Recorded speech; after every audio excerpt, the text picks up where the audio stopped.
Pertama kali saya ingin mengucapkan ribuan tahniah di atas pelantikan menjadi ahli pimpinan tertinggi Parti Pribumi Bersatu Malaysia. Soalan kedua saya ialah, apa pandangan saudara mengenai ucapan Sultan Johor di Perhimpunan Bangsa Johor di Pasir Gudang baru-baru ni? Dia kata apa? Ini Baginda kata apa?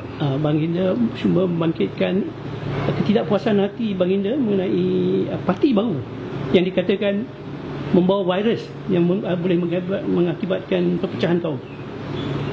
Bab ni, bab nak mengulas titah ucapan ke bawah duli Yang Maha Mulia Sultan Johor ni, bab ni yang paling saya takut sekali. Saya tak berani nak komen Sultan Johor.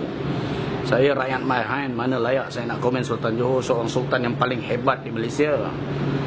Lainlah kalau ucapan ini dibuat oleh Private Adam ataupun Gomez, ketua jurulatih hoki negeri Johor. Yang tu saya berani nak ulas. Sultan Johor saya tak berani. Memang saya tak berani. Minta maaf lah, saya tak boleh komen. Terima kasih.